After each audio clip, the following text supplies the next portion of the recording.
Samantala, bangkay na pong natagpuan ang isang batang babaeng nawala sa Tanay Rizal noong nakaraang linggo. Hinihinalang ginahasa ang musmus na biktima bago pinatay sa sakal. At nakatutok si Ian Cruz, exclusive. Hindi na umalis ang aso na si Hunyamo sa ilalim ng kabaong ng kanyang amo. Malapit daw talaga ang aso kay Cassandra Valencia, ang 10 taong gulang na bata na iniulat naming nawawala mula pa noong Miyerkules. Huli siyang nakitang naliligo sa Tanay River at pinangambahan noong dinukot ng 2 di nakilalang lalaki. Kahapon, natagpuan ang agnas at hubot-hubad na katawan ni Cassandra malapit sa kawayanan sa gilid ng ilog.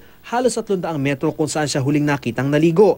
Nasa tabi ng bata ang kanyang mga damit. Isang saksi raw nakapagbalita sa ama ng biktima na huling nakita ang 2 lalaki malapit sa kawayanan nitong Miyerkules. Sabi nung nakakita, sa bandang taas nalakbo yung 2. Kaya nagkaroon kami ng idea na baka nandito lang ito, anak natin. Kaya halos ako, hindi ako timigil.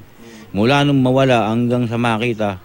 Pighati at galit ang nadarama ng pamilya sa kalulus-lulos sa sinapit ng anak na sa tingin nila ay hinalay bago pinaslang. Isa-isa ko pong babae yan. Kinuha pa niya.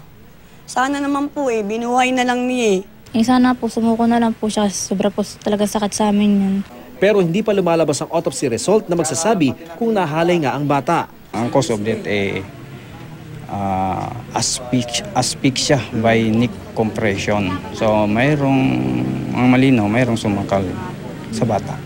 Kinakausap na ng pulisya ang lahat ng posibleng saksi para magbigay linaw sa kaso at matukoy ang mga salarin. Dumalaw kanina sa buron ni Cassandra ang kanyang mga guro na may hiling sa PNP. Bilisan nila at nang mabigyan naman po ng katarungan ng bata. Ian Cruz, nakatutok, 24 Oras.